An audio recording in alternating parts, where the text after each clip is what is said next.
وَاعْبُدُوا اللَّهَ وَلَا تُشْرِكُوا بِهِ شَيْئًا، اور اللہ کی عبادت کرو اور اس کے ساتھ کسی چیز کو شریک نہ بناؤ، اور والدین کے ساتھ احسان کرو، اچھا معاملہ کرو، خوش اسلوبی کا، خوبصورتی کا، اور رشتہ داروں اور یتیموں اور مسکینوں اور رشتہ دار پڑوسی اور اجنبی پڑوسی اور پہلو کے ساتھی۔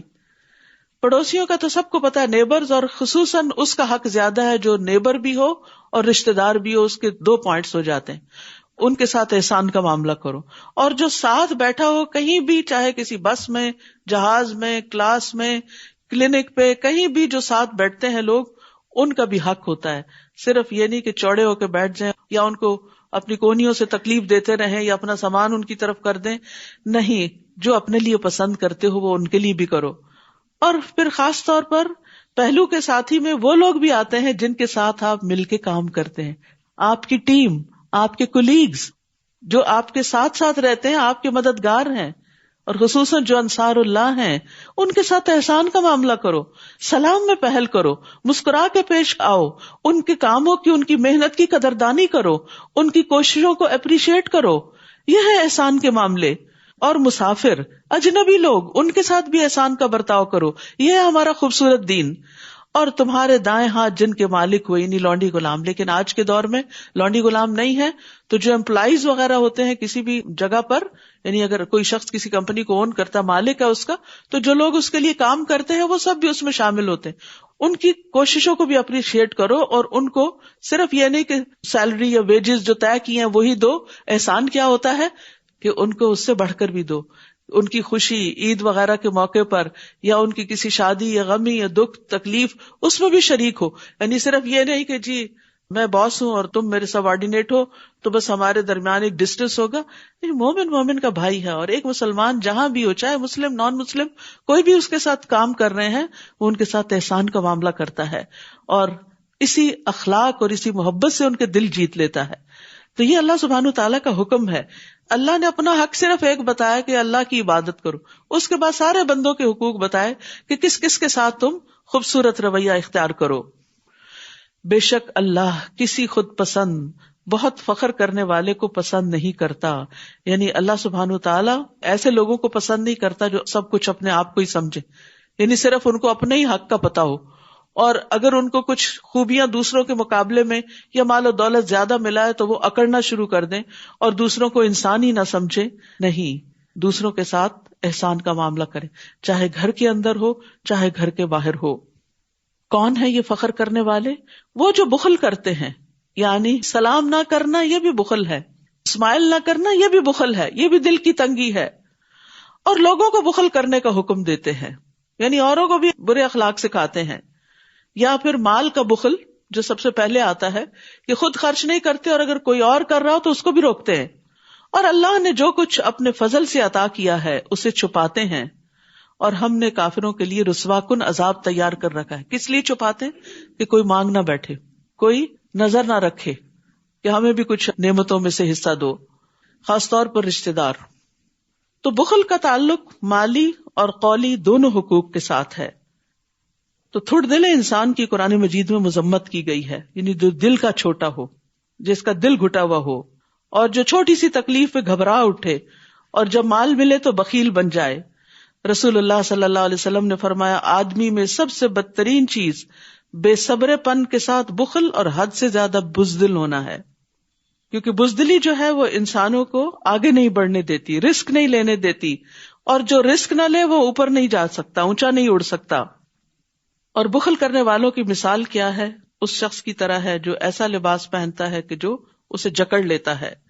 والذین ينفقون اموالهم رئاء الناس، اور وہ لوگ جو اپنے مال لوگوں کو دکھانے کے لیے خرچ کرتے ہیں، اور نہ وہ اللہ پہ ایمان رکھتے ہیں نہ ہی آخرت کے دن پر، یعنی ویسے چیریٹی کے بڑے بڑے کام کرتے ہیں لیکن صرف شہرت کے لیے، لوگوں کی نظر میں سخی کہلانے کے لیے، واہ واہ کے لیے۔ تو ایسے لوگوں کو آخرت کا یقین نہیں، اگر ہوتا تو پھر وہاں بدلہ لینے کے لیے خرچ کرتے۔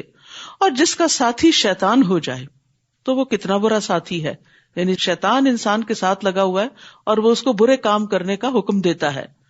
اور ان کا کیا نقصان ہوتا اگر وہ اللہ اور آخرت کے دن پر ایمان لے آتے، اور جو رزق اللہ نے انہیں دیا ہے اس میں سے وہ خرچ کرتے، اور اللہ انہیں خوب جاننے والا ہے۔ بے شک اللہ کسی پر ذرے کے برابر بھی ظلم نہیں کرتا، اور اگر کوئی نیکی ہو تو وہ اسے دگنا کر دے گا اور اپنے پاس سے اجر عظیم عطا کرے گا۔ یہ ہے اللہ کا فضل، یہ اللہ کی رحمت کہ گناہ کرتا ہے اگر کوئی انسان تو بس ایک گناہ کے بدلے ایک گناہ ہی لکھا جاتا ہے، لیکن اگر کوئی ایک نیکی کرتا ہے تو اس کے بدلے 10 نیکیاں لکھی جاتی ہیں، اور 10 نہیں ان کو بھی مزید بڑھایا جاتا ہے۔ کچھ نیکیوں کا اجر 700 گنا، جیسے فی سبیل اللہ مال خرچ کرنے کا اجر، اسی طرح کچھ نیکیوں کا اجر 7,000 اور لاکھ گنا بھی ہے۔ اور پھر یہ کہ روزہ، اللہ سبحانہ تعالیٰ نے کیا فرمایا کہ روزہ میرے لیے ہے، تم نہیں اس کا اجر لکھو، وہ میرے لیے، میں خود اس کی جزا دوں گا۔ اور پھر اللہ سبحانہ تعالیٰ کا فضل یہ ہے کہ بندے کی کوشش کافی نہیں، بلکہ فضل ہوگا، رحمت ہوگی تو جنت ملے گی۔ تو یہ بھی اللہ تعالیٰ کا انعام ہے، کیونکہ ہمارے پاس اتنا سرمایہ نہیں ہے عمل کا کہ ہم اس سے جنت خرید سکیں۔ کیونکہ اگر ہم ساری زندگی کی بھی نیکیاں کٹھی کر لیں اور اللہ تعالیٰ ہم سے صرف ایک نعمت کا حساب لے لے، مثلا آنکھوں کی نعمت کا ہی، تو ساری زندگی کی نیکیاں صرف ساری زندگی نگاہ سے دیکھنے کا بل پے نہیں کر سکتی۔ جیسے آپ بجلی کا بل پے کرتے ہیں، روشنی کا، تو نگاہ کی روشنی کا اگر بل لکھا جائے تو ہر لمحے جتنی آپ کی انرجی اس پہ لگ رہی ہے اور جتنا سسٹم پیچھے کام کر رہا ہے، اس کے اگر آپ کو معاوضہ دینا پڑے تو پوری زندگی کی نیکیاں کافی نہیں۔ تو ساری نیکیاں تو ایک نعمت کے عوض ہی چلی گئی۔ اب آپ ہاتھ پہ ہاتھ رکھے کھڑے ہیں، جنت میں کیسے جائیں گے؟ وہ صرف اللہ کا فضل لے کے جائے گا۔ تو اس لیے کوئی بھی نیکی کر کے انسان کو تکبر کا شکار نہیں ہونا چاہیے، کیونکہ وہ کافی نہیں ہے، یہ صرف اللہ کا فضل ہے جو انسان کو ڈھانپ لے گا۔ پھر کیا حال ہوگا جب ہم ہر امت میں سے ایک گواہ لائیں گے، اور ہم آپ کو اے محمد صلی اللہ علیہ وسلم ان سب پر گواہ بنا لائیں گے، یعنی آپ کو پچھلی قوموں کے بارے میں، پچھلے پیغمبروں کے بارے میں جو تعلیمات دی گئی اس کی بنا پر آپ ان پیغمبروں کی تصدیق کریں گے۔ اس روز وہ لوگ جنہوں نے کفر کیا اور رسول کی نافرمانی کی، رسول کی نافرمانی یاد رکھیے، یہاں اللہ کی نافرمانی کی بات نہیں ہو رہی، وَعَصَبُ الرَّسُولِ کی بات ہو رہی ہے۔ تو بعض اوقات ہم کہتے ہیں یہ کون سا قرآن میں لکھا ہوا ہے؟ نہیں، رسول اللہ صلی اللہ علیہ وسلم بھی جن باتوں کا حکم دیتے ہیں ان کو بھی سیریسلی لینا چاہیے اور ان کی نافرمانی نہیں کرنی چاہیے۔ وہ کیا چاہیں گے کرنے والے؟ کاش زمین ان پہ برابر کر دی جائے، یعنی وہ اتنے شرمندہ ہوں گے کہ وہ چاہیں گے کہ زمین پھٹے اور اس میں دبا دیے جائیں، اور وہ اللہ سے کوئی بات چھپا نہ سکیں گے۔ حقیقت یہ ہے کہ جو اللہ اور اس کے رسول کی نافرمانی کرتا ہے وہ واضح گمراہی میں مبتلا ہو جاتا ہے۔ وَمَن يَعْصِ اللَّهَ وَرَسُولَهُ فَقَدْ ضَلَّ ضَلَالًا مُبِينًا۔ پھر فرمایا یا ایھا الذین آمنوا لا تقربوا الصلاۃ وانتم سکارى حتى تعلموا ما تقولون۔ اے لوگو جو ایمان لائے ہو، جب تم نشے کی حالت میں ہو تو نماز کے قریب نہ جاؤ یہاں تک کہ تم جان لو جو تم کہتے ہو۔ اسی لیے شدید نیند کی حالت میں بھی نماز نہیں پڑھنی چاہیے، کیونکہ انسان کے منہ سے کچھ نکلنے لگتا ہے۔ اور نہ ہی حالت جنابت میں نماز پڑھو، ناپاکی کی حالت میں، بڑی ناپاکی کی طرف اشارہ ہے، مگر یہ کہ مسجد کے راستے سے گزرنے والے، یعنی مسجد سے گزر سکتے اس حال میں، کیونکہ نبی صلی اللہ علیہ وسلم کے زمانے میں کچھ لوگوں کے گھر اس طرح تھے کہ ان کو مسجد نبی کے اندر سے گزر کے جانا پڑتا تھا، تو ان کو اجازت دی گئی کہ اگر وہ پاک نہیں اور انہیں صرف گزرنے کی ضرورت ہے تو وہ گزر سکتے ہیں۔ یہاں تک کہ غسل کر لو، یعنی نماز ادا کرنے کے لیے، عبادت کے لیے غسل کرنا ضروری ہے۔ اور اگر تم بیمار ہو یا سفر پر ہو یا تم میں سے کوئی ایک قضائے حاجت سے آئے یا تم نے عورتوں کو چھوا ہو یعنی صحبت کی ہو، پھر تم پانی نہ پاؤ، یعنی غسل جنابت لازم ہے، وضو کی ضرورت ہے، نماز کا وقت آ گیا ہے، پانی کوئی نہیں، اب کیسے نہائیں؟ کیا نماز چھوڑ دیں؟ نہیں، تو پاک مٹی سے تیمم کر لو۔ ان ساری ناپاکیوں کو صرف تیمم سے پاک کیا جا سکتا ہے اور عبادت کی جا سکتی ہے، اور اس میں صرف چہرے اور ہاتھوں کا مسح ہے، یعنی مٹی سارے جسم پر ملنے کی ضرورت نہیں، صرف ہاتھ کو مٹی پہ مار کے، اس میں پھونک مار کے چہرے پہ پھیر لیا جائے اور دونوں ہتھیلیوں پہ پھیر لیا جائے، تیمم ہو جاتا ہے، دیٹس اٹ۔ کیونکہ اصل چیز اللہ کا حکم ہے، مٹی بھی پاک کرنے والی ہے، مٹی کے اندر ایسے بیکٹیریاز ہوتے ہیں کہ جو صاف کرتے ہیں نجاستوں کو، لیکن یہ ہے کہ اصل چیز اللہ کا حکم ہی ہے۔ رسول اللہ صلی اللہ علیہ وسلم نے فرمایا زمین کو چھوا کرو کیونکہ یہ تمہارے ساتھ شفقت کرنے والی ہے. بعض اوقات ہم مٹی پہ پاؤں نہیں رکھنا چاہتے، اور آج آپ دیکھیں ریسرچز یہ بتاتی ہیں کہ بہت سی بیماریوں کا علاج ننگے پاؤں مٹی پہ چلنا ہے. اسی لیے لوگ بیچز پہ جاتے ہیں اور ریت پر چلتے ہیں اور مٹی میں لوٹ پوٹ ہوتے ہیں، کیونکہ بہت سی ایسی چیزیں جسم سے نکل جاتی ہیں جو مٹی ہی نکال سکتی ہے. تو یاد رکھیے تیمم کا حکم مسلمانوں کے لیے اللہ سبحانہ تعالیٰ کی طرف سے ایک آسانی ہے، اور یہ محمد صلی اللہ علیہ وسلم کی امت کی خصوصیت بھی ہے. رسول اللہ صلی اللہ علیہ وسلم نے فرمایا مجھے 5 چیزیں ایسی عطا کی گئی جو مجھ سے پہلے کسی پیغمبر کو نہیں دی گئی، جن میں سے ایک یہ ہے کہ زمین کو میرے لیے سجدہ گاہ اور طہارت کا ذریعہ بنا دیا گیا. یعنی کہیں سے بھی مٹی لے کے آپ تیمم کر سکتے ہیں بشرطے کہ پاک ہو. اور دوسرے یہ کہ کہیں پر بھی نماز ادا کر سکتے ہیں. جہاں نماز کا وقت آئے پانی نہ ملے تیمم کر کے نماز پڑھ لیں. جان کی ہلاکت کا ڈر ہو تو بھی تیمم کر کے نماز پڑھ لیں. یعنی اگر ٹھنڈا پانی ہے اور آپ کو پتا ہے کہ اگر آپ اس سے نہائے تو پھر جان بچانی مشکل ہوگی، یہ شدید بیمار ہو جائیں گے، تو بھی تیمم کر لیں. اور اللہ بہت معاف کرنے والا ہے، بہت بخشنے والا ہے. پھر فرمایا الم تر الی الذین اوتوا نصیبا من الکتاب، کیا آپ نے ان لوگوں کی طرف نہیں دیکھا جو کتاب کا ایک حصہ دیے گئے؟ وہ گمراہی خریدتے ہیں اور چاہتے ہیں کہ تم بھی سیدھے راستے سے بھٹک جاؤ، اور اللہ تمہارے دشمنوں کو خوب جانتا ہے، اور کافی ہے اللہ دوست اور کافی ہے اللہ مددگار. یہاں نبی صلی اللہ علیہ وسلم کو تسلی دی جا رہی ہے کہ آپ دشمنوں کی طرف سے پریشان نہ ہوں، کیونکہ وَكَفَى بِاللَّهِ وَلِيًّا وَكَفَى بِاللَّهِ نَصِيرًا، اللہ آپ کے معاملے کی ذمہ داری لے لے گا اور جس چیز کے ساتھ چاہے گا آپ کو فائدہ دے گا، اور اللہ ان کی چالوں اور ان کے شر سے آپ کو دور کر دے گا. آپ اللہ کی دوستی اور اللہ کی مدد کو اپنے لیے کافی سمجھیں، اور یہ توکل ہر مسلمان کے لیے ضروری ہے. بہت دفعہ ایسا ہوتا ہے کہ انسان بہت اچھے اچھے کام کر رہا ہوتا ہے، لیکن دوسرے لوگ غلط فہمی کا شکار ہو کر آپ کے دشمن بن جاتے ہیں اور آپ پر طرح طرح کے الزام لگانے لگتے ہیں. پھر آپ پریشان ہوتے ہیں اور سوچنے لگتے ہیں کہ بہتر ہے میں یہ کام ہی چھوڑ دوں. خاص طور پر اگر دین کا کام ہو، لوگوں کو خیر اور نیکی کی طرف بلانا ہو، تو انسان بد دل ہونے لگتا ہے. تو پیغمبر تو یہ کام نہیں چھوڑ سکتے تھے، ان پر تو فرض تھا. عام انسان تو ہو سکتا ہے کہ ایک نہیں تو دوسرا کام کر لے، نیکی کا ایک موقع نہیں تو دوسرا کوئی اس کو مل جائے، لیکن پیغمبر کے لیے تو ایسی کوئی چوائس نہیں ہے کہ وہ لوگوں تک حق بات نہ پہنچائے یا لوگوں کو اللہ کا پیغام نہ دے. تو جتنی پھر ذمہ داری بڑی ہوتی ہے اتنی سپورٹ بھی زیادہ ہوتی. تو اللہ تعالیٰ تسلی دے رہے ہیں کہ آپ اپنا کام کرتے چلے جائیں اور اپنے دشمنوں کی طرف سے بے فکر ہو جائیں.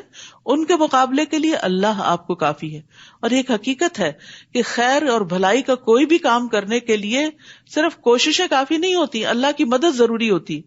اس لیے جب بھی امر بالمعروف کریں، یعنی کسی کو کوئی اچھی بات بتانے لگے، پہلے اللہ سے دعا کریں دل ہی دل میں کہ اللہ میری بات میں اثر ڈال دے اور اس شخص کو میری بات سے فائدہ پہنچا.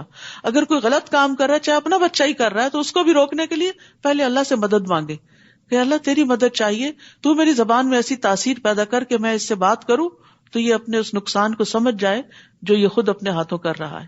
تو انشاءاللہ اس طرح اللہ کے بھروسے پر، اللہ سے دعا کر کے، اللہ پہ توکل کر کے انسان خیر اور بھلائی کے کاموں میں آگے بڑھ سکتا ہے. ورنہ شیطان انسان کو ڈراتا ہے اور ذرا سی مخالفت آنے پر انسان بددل ہو کے پیچھے ہٹ جاتا ہے، تو اس کی پرواہ نہیں کرنی چاہیے. پھر فرمایا من الذین ہادوا یحرفون الکلم عن مواضعہ، وہ لوگ جو یہودی بن گئے ان میں سے کچھ لوگ الفاظ کو ان کی جگہوں سے تبدیل کر دیتے ہیں، یعنی اللہ کے اتارے ہوئے کلام میں خود تبدیلیاں کر دیتے ہیں. وہ کہتے ہیں سنا ہم نے اور نافرمانی کی ہم نے، یعنی جب آیات نازل ہوتی تو کہتے سن لیا ہم نے، اور دل میں یا ہلکی آواز سے کہتے ہم نے ماننا کوئی نہیں. اور یہ آپ دیکھیے کہ آج کئی مسلمانوں کا بھی یہی حال ہے کہ وہ اللہ تعالیٰ کے احکامات سن لیتے ہیں پھر کہتے ہیں تو بڑا مشکل ہے، میرے لیے تو مشکل ہے، میں تو نہیں کر سکتی. چاہے زبان سے کہیں یا دل سے کہیں، نہیں، کوئی حکم جو مشکل لگے تو کہا کرے اللہ میں نے سن لیا، میں اطاعت کروں گی تو مجھے مدد دے گا تیری توفیق سے، یا اللہ میرے لیے آسان کر دے. کم از کم منیمم اچھے کام کی نیت ضرور کر لے، باقی تو پھر اللہ کی دی ہوئی توفیق سے ہی ہوتا ہے. لیکن یہ کہنا نہیں اٹس ناٹ پاسبل، آج کے دور میں یہ نہیں ہو سکتا، یہ تو اس زمانے کی بات ہے، اس طرح کی باتیں درست نہیں، کیونکہ قرآن جو ہے وہ ہر دور کے لیے، قیامت تک اب اور کوئی نئی کتاب نہیں آنے والی، یہی کتاب ہمارے لیے، کوئی اور رسول آنے والا نہیں، محمد صلی اللہ علیہ وسلم کی تعلیمات ہی ہمارے لیے کافی ہیں. اس دور میں بھی کچھ چیزیں مشکل تھیں اور کچھ آسان تھیں. آج کے دور کی اپنی مشکلات ہیں، کچھ چیزیں آسان ہیں کچھ مشکل ہیں. تو زندگی میں صرف آسانیاں ہی تو نہیں ہوتی، لیکن اللہ تعالیٰ کا وعدہ ہے ان مع العسر یسرا، تنگی کے ساتھ آسانی بھی ہوتی ہے. اس لیے سمعنا و اطعنا، یہ کس نے کہا تھا؟ سورۃ البقرہ کا آخر یاد کرے، صحابہ کرام نے سمعنا و اطعنا. لیکن منافقین کیا کہتے ہیں؟ سمعنا و عصینا، اور سنو مگر تم نہ سنوائے جاؤ. یہ بھی ایک بددعائیہ انداز میں بات کرتے تھے وہ، اور دین میں عیب لگانے کے لیے اپنی زبانوں کو موڑتے ہوئے رائنا کہتے ہیں. اور اگر وہ اس کی بجائے کہتے سنا ہم نے اور اطاعت کی ہم نے، اور سنیے اور ہماری طرف نظر کیجیے، تو یقیناً یہ ان کے لیے بہتر اور زیادہ درست ہوتا. لیکن ان کے کفر کی وجہ سے اللہ نے ان پر لعنت کی، لہٰذا وہ بہت کم ہی ایمان لاتے ہیں. اے لوگو جو کتاب دیے گئے ہو اس پر ایمان لاؤ جو ہم نے نازل کیا، جو تصدیق کرنے والا ہے اس کتاب کی جو تمہارے پاس ہے، اس سے پہلے کہ ہم چہروں کو مٹا دیں پھر ہم انہیں ان کی پشتوں پر پھیر دیں، پیچھے کی طرف، یا ہم ان پر اسی طرح لعنت کریں جس طرح ہم نے سبت والوں پر لعنت کی، اور اللہ کا حکم نافذ ہو کر رہنے والا ہے. انسان کو نیکی کے کام میں جلدی کرنی چاہیے، نہیں پتا کہ وقت کیسا آ جائے اور یہ سارے مواقع ختم ہو جائیں.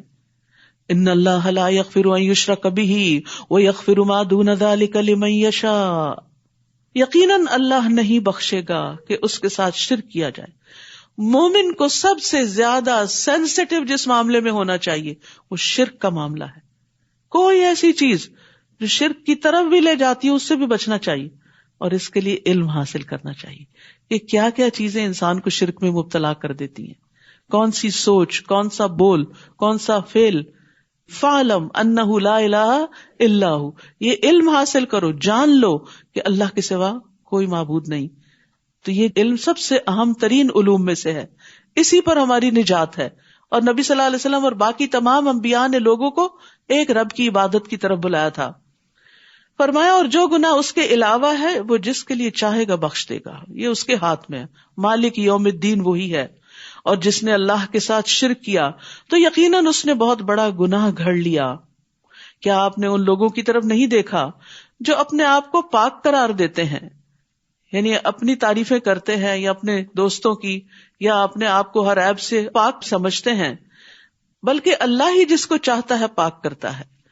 اور وہ کھجور کی گٹلی کے دھاگے برابر بھی ظلم نہ کیے جائیں گے. کھجور کی گٹلی کے کٹاؤ پہ جو باریک سا دھاگا سفید کلر کا ہوتا ہے وہ اتنا ہلکا ہوتا ہے کہ یوں ہی ہاتھ میں مسلا جائے. اللہ تعالیٰ اتنا بھی ظلم نہیں کرتا کسی پر. بہت زبردست طریقے سے مثال دے کے بات سمجھائی گئی. تو یاد رکھیے کہ اپنے آپ کو بری ذمہ نہ قرار دیں، اپنے آپ کو معصوم نہ سمجھیں، اپنے آپ کو پاک نہیں سمجھیں. یعنی اگر کسی نیکی کی توفیق ہو گئی یا گناہوں سے بچنے کی توفیق ہو گئی تو کسی خوش فہمی میں مبتلا نہ ہو. مومن اپنے نیک اعمال کے بارے میں ڈرتا رہتا ہے. یاد رکھیے خود کو بہتر سمجھنے والا شخص دھوکے میں ہوتا ہے، کیونکہ ہمیں نہیں پتا کہ جو اعمال ہم نے کیے ہیں ان کی قبولیت کا کیا درجہ ہے. دیکھیے وہ کس طرح اللہ پر جھوٹ گڑتے ہیں، اور اس جھوٹ کا کھلم کھلا گناہ ہونا ہی کافی ہے. کیا آپ نے ان لوگوں کی طرف نہیں دیکھا جو کتاب کا ایک حصہ دیے گئے، یعنی اہل کتاب ہیں، تورات اور انجیل ہے پاس، وہ جبت یعنی جادو اور طاغوت یعنی شیطان یا بتوں پر ایمان لاتے. یعنی انہیں تو اس چیز کا انکار کرنے کا کہا گیا تھا جبکہ وہ اس میں ملوث ہو گئے. اور کفر کرنے والوں کے بارے میں کہتے ہیں، یعنی قریش کے بارے میں، اہل مکہ کے بارے میں کہتے ہیں یہ لوگ ایمان والوں کی نسبت راستے کے اعتبار سے زیادہ ہدایت یافتہ ہیں. حالانکہ ہونا کیا چاہیے تھا، وہ کتاب والے تھے اور مسلمان بھی کتاب والے تھے، تو کتاب والوں کو کتاب والوں کا ساتھ دینا چاہیے تھا. تو اس کی بجائے انہوں نے مشرکین کا ساتھ دیا. تو یاد رکھیے کہ پچھلی قومیں بھی کتاب ہونے کے باوجود جادو اور خرافات اور شیطانی عمل کے پیچھے لگ گئی، اور آج بھی مسلمانوں کے اندر یہ خرابیاں پائی جاتی. اچھے بھلے سمجھدار لوگ ان چیزوں کے پیچھے چل پڑتے ہیں. تو اس سے بچنے کی ضرورت ہے کیونکہ یہ بھی کبیرہ گناہوں میں سے ہے. اولئک الذین لعنہم اللہ، یہی وہ لوگ ہیں جن پر اللہ نے لعنت کی. یاد رکھیے جادو کے ذریعے مسائل حل کریں گے تو الٹے مسائل میں پھنسیں گے کیونکہ اللہ کی رحمت سے دور ہوں گے. اور جس پر اللہ لعنت کر دے تو آپ اس کے لیے ہرگز کوئی مددگار نہ پائیں گے. اس کی مدد پھر کون کرے گا؟ اس کا مسئلہ کون حل کرے گا؟ وہ تو مسائل کو بڑھانے کی دعوت ہے. یا ان کے لیے بادشاہت میں سے کوئی حصہ ہے، تب تو یہ لوگوں کو کھجور کی گٹلی میں سوراخ کے برابر بھی کچھ نہ دیں گے. یا وہ لوگوں سے حسد کرتے ہیں، یعنی مسلمانوں سے، اہل کتاب، اس وجہ سے جو اللہ نے انہیں اپنے فضل سے عطا کیا. کوئی شک نہیں ہم نے آل ابراہیم کو کتاب و حکمت دی اور ہم نے انہیں بہت بڑی بادشاہت عطا کی، یعنی بنی اسرائیل کو. تو اب ان میں سے کوئی اس نبی پر ایمان لایا ہے اور کوئی اس سے رک گیا ہے، یعنی ایمان نہیں لایا، اور ایسے لوگوں کے لیے بھڑکتی ہوئی جہنم ہی کافی ہے. یعنی نبی کا نقصان کچھ نہیں، انہی کا نقصان ہوگا جو انکار کریں گے. بے شک وہ لوگ جنہوں نے ہماری آیات کا انکار کیا، ان قریب ہم انہیں آگ میں جلائیں گے. استغفر اللہ. جب بھی ان کی کھالیں پک جائیں گی ہم انہیں دوسری کھالوں سے بدل دیں گے تاکہ وہ چکھیں عذاب کو. بے شک اللہ بہت زبردست، بہت حکمت والا ہے. جہنم میں جہنمی کے جسم کی کھال 70 بالشت چوڑی ہو جائے گی. اتنی موٹی کھال ہوگی جو جلے گی، اور وہ اتنا موٹا ہو جائے گا، اتنا بڑا ہو جائے گا کہ کان کی لو سے کندھے تک کا فاصلہ 700 سال کے برابر، ایک ڈاڑھ احد پہاڑ کے برابر. یہ ان کا حال ہو جائے گا وہاں پھول پھول کے آگ سے. موٹاپا تو بذات خود ہی ایک عذاب ہوتا ہے، اور کہاں یہ کہ آگ اور اس کے اوپر سے اتنا موٹاپا اور پھر آگ میں جلنا. شرک اور اللہ کی نافرمانی اور کبیرہ گناہوں کا ارتکاب کوئی کھیل نہیں ہے، انسان کے لیے ہلاکت ہے ان چیزوں میں. اس لیے اپنی زندگی میں ہی توبہ کر لینی چاہیے. اور وہ لوگ جو ایمان لائے اور انہوں نے نیک عمل کیے، ہم ان قریب انہیں ایسے باغات میں داخل کریں گے جن کے نیچے سے نہریں بہتی ہیں، وہ ان میں ہمیشہ ہمیشہ رہنے والے ہیں. ان کے لیے ان باغوں میں انتہائی پاکیزہ بیویاں ہیں، اور ہم انہیں گھنے سائے میں داخل کریں گے. یاد رکھیے جہاں بھی جنت کی عورتوں کی بات آئی ہے، پاکیزگی کی ساتھ ہی آئی ہے. تو ایک عورت کو پاکیزہ نگاہ ہونا چاہیے، پاکیزہ گفتگو کرنی چاہیے، اپنی عزت و عصمت میں پاکیزگی اختیار کرنی چاہیے، حرام چیزوں سے بچنا چاہیے. ان اللہ یأمرکم ان تؤدوا الامانات الی اہلہا، بے شک اللہ تمہیں حکم دیتا ہے کہ تم امانتیں ان کے اہل کے سپرد کرو، اور جب تم لوگوں کے درمیان فیصلہ کرو تو عدل کے ساتھ فیصلہ کرو. یعنی عہدے اور ذمہ داریاں صرف ان کو دو جو نبھانے کے اہل ہوں، اور اگر ان میں کوئی کانفلکٹ ہو جائے تو کسی ایک کے ساتھ فیوریٹزم نہیں کرنا، انصاف سے فیصلہ کرنا ہے. بے شک یہ بہت ہی عمدہ نصیحت ہے جو اللہ تمہیں کر رہا ہے. اس سے جماعتیں اور آرگنائزیشنز اور قومیں اور ملک آگے بڑھتے ہیں جب لوگوں کے درمیان انصاف ہوتا ہے، جسٹس ہوتا ہے. بے شک اللہ خوب سننے والا، خوب دیکھنے والا ہے. اے لوگو جو ایمان لائے ہو، اطاعت کرو اللہ کی اور اطاعت کرو رسول کی، اور ان کی جو تم میں سے اولو الامر یعنی صاحب اختیار ہیں، تمہارے ذمہ دار ہیں، تمہارے امیر مقرر کیے گئے ہیں. پھر اگر تمہارے مابین کسی چیز میں اختلاف ہو جائے تو اسے اللہ اور رسول کی طرف پھیر دو، اولو الامر کی طرف نہیں. اتحاد اللہ رسول کی بات پر ہی ہو سکتا ہے، ورنہ ایک اپنی شخصیت کی طرف لے جائے گا تو دوسرا اپنے کسی بزرگ کی طرف معاملے کو لے جائے گا اور جھگڑے بڑھیں گے، جیسا کہ ہو رہا ہے شخصیت پرستی کے نتیجے میں. اگر تم اللہ اور یوم آخرت پر ایمان رکھتے ہو یہ بہتر ہے اور انجام کے اعتبار سے زیادہ اچھا بھی ہے. تو عمومی ہدایت کیا ہے کہ اختلاف کی صورت میں فیصلہ اللہ اور رسول کی طرف لے جاؤ کہ وہ کیا حکم دیتے ہیں. اور یہاں حکمرانوں کی اطاعت کی اہمیت بھی پتہ چلتی ہے، لیکن ان کی اطاعت اللہ کی اطاعت کے مطابق ہی ہوگی، اللہ کی نافرمانی میں نہیں. اگر وہ گناہ کا حکم دیں تو ان کی بات نہیں مانی جائے گی. کیا آپ نے دیکھا نہیں ان لوگوں کی طرف جو دعویٰ تو کرتے ہیں کہ وہ اس پر ایمان لائے جو آپ پر اتارا گیا اور جو آپ سے پہلے اتارا گیا، مگر وہ چاہتے یہ ہے کہ وہ طاغوت کی طرف فیصلہ لے جائیں، یعنی اپنے بڑے سرداروں کی طرف، جبکہ بلا شبہ وہ اس کے کفر کا حکم دیے گئے تھے، اور شیطان چاہتا ہے کہ وہ انہیں گمراہ کر دے، دور کا گمراہ کرنا. اور جب ان سے کہا جاتا ہے کہ آؤ تم اس کی طرف جو اللہ نے نازل کیا اور آؤ رسول کی طرف، تو آپ منافقوں کو دیکھتے ہیں کہ وہ آپ سے رک ہی جاتے ہیں، وہ آپ سے فیصلہ نہیں لینا چاہتے. پھر کیا ہوتا ہے جب انہیں ان کے ہاتھوں کی کمائی کی وجہ سے کوئی مصیبت پہنچتی ہے، پھر وہ آپ کے پاس اللہ کی قسمیں کھاتے ہوئے آ جاتے ہیں کہ ہم نے تو صرف احسان اور موافقت کا ارادہ کیا تھا. تو یاد رکھیے گناہ مصیبتوں کا باعث بنتے ہیں. دوسری جگہ بھی آتا ہے وما اصابکم من مصیبت فبما کسبت ایدیکم ویعفو عن کثیر، اور تمہیں جو بھی مصیبت پہنچی تو وہ اس وجہ سے ہے جو تمہارے ہاتھوں نے کمایا، تمہاری اپنی غلطیاں ہیں، اور وہ بہت سی چیزوں سے درگزر کر جاتا ہے۔ یہی وہ لوگ ہیں کہ اللہ جانتا ہے جو ان کے دلوں میں ہے، تو آپ ان سے اعراض کریں اور انہیں نصیحت کریں اور ان سے ایسی بات کہیں جو ان کے دلوں تک پہنچ جائے۔ یعنی وہ لوگ جو آپ سے بے رخی کرتے ہیں، آپ کی طرف نہیں آتے، آپ کے مقام کی قدر نہیں کرتے، تو ان کی ان باتوں کو بھی اگنور کر دیں، نصیحت کر دیں، اور کوئی ایسی بات کریں کہ ان کے دل بھی نرم ہو جائیں۔ یہ ہے پیغمبرانہ اخلاق، اور اسی اخلاق کی ہمیں بھی پیروی کرنی چاہیے کہ اپنے مخالفین یا ایسے لوگ جو عزت نہ کریں، قدر نہ کریں، تو ان کے ساتھ بھی احسان کا معاملہ کرتے رہیں۔ اور نہیں بھیجا ہم نے کوئی بھی رسول مگر اس لیے کہ وہ اللہ کے اذن کے ساتھ اطاعت کیا جائے، اور اگر وہ آ جاتے آپ کے پاس جب انہوں نے اپنی جانوں پہ ظلم کیا تھا، پھر وہ اللہ سے بخشش مانگتے اور رسول بھی ان کے لیے بخشش مانگتے، تو ضرور وہ اللہ کو بہت توبہ قبول کرنے والا، نہایت رحم کرنے والا پاتے۔ تو یاد رکھیے، گناہ انسان کے لیے مصیبتوں کا باعث بنتے ہیں، رزق سے محروم کر دیتے ہیں، بعض اوقات صحت کے مسائل سے دوچار کر دیتے ہیں۔ تو ان سارے مسائل سے نکلنے کا راستہ استغفار ہے، اللہ سے خوب خوب معافی مانگنا ہے۔ اور ایک کارڈ بھی یہاں پر ہے جس میں ہم نے کوشش کی کہ جو دعائیں استغفار کی قرآن مجید میں ہیں یا نبی صلی اللہ علیہ وسلم کی صحیح احادیث سے ثابت ہیں وہ جمع کر دی جائیں۔ تو جس کسی کا کوئی بھی مسئلہ ہو، وہ اگر روزانہ ان دعاؤں کو پڑھنا شروع کر دے اس نیت کے ساتھ کہ اللہ جو بھی رکاوٹیں ہیں جس نیک کام میں وہ دور کر دے، تو انشاءاللہ اللہ سبحانہ وتعالیٰ ضرور اس سے نکالے گا، کیونکہ اللہ کا وعدہ ہے یہ۔ پس نہیں، قسم ہے آپ کے رب کی، وہ مومن نہیں ہو سکتے یہاں تک کہ وہ آپ کو اس معاملے میں منصف بنائیں جس میں ان کے درمیان اختلاف ہوا ہے، پھر وہ اپنے دلوں میں اس فیصلے سے جو آپ نے کیا ہے کوئی تنگی نہ پائیں، اور وہ اس کو پوری طرح تسلیم کر لیں۔ یعنی نبی صلی اللہ علیہ وسلم کے فیصلوں کو ماننا بھی نہایت ضروری ہے، یہ ایمان کا تقاضا ہے۔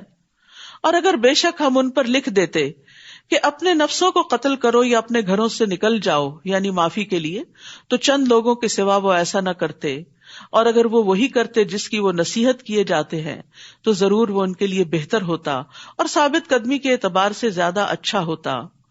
تو یاد رکھیے، بندہ جب اپنے علم کے مطابق عمل کرتا ہے تو اللہ سبحانہ تعالیٰ اس کے علم میں بھی اضافہ فرماتے ہیں اور اس کے اندر مزید ثابت قدمی بھی آتی ہے۔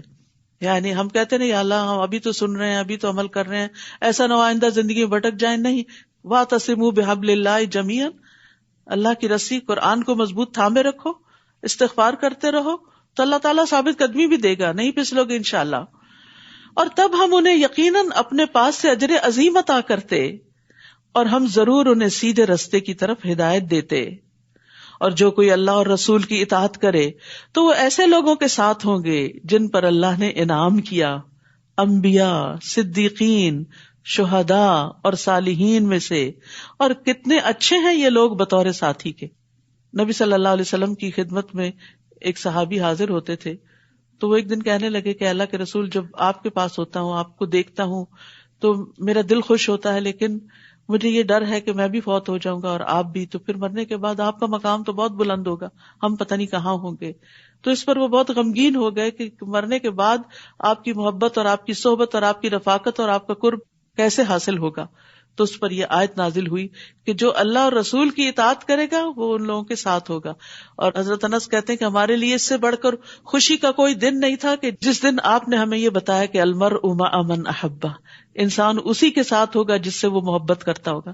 اگر ہماری محبت رسول اللہ صلی اللہ علیہ وسلم کے ساتھ سچی ہے، ہم آپ کی اطاعت کرتے ہیں، آپ کا اتباع کرتے ہیں، آپ کی سنتوں پر چلتے ہیں، آپ کے ساتھ ہماری ایک عقیدت ہے، تو انشاءاللہ آپ کے نقش قدم پر چلتے چلتے اللہ تعالیٰ قیامت کے دن بھی ساتھ دے گا۔ اور دو خاص مواقع پر، خاص طور پر جب حوض کوثر سے پانی ملے گا اور دوسرے شفاعت کا موقع، یہ اللہ کی طرف سے فضل ہے، اور کافی ہے اللہ بہت علم والا۔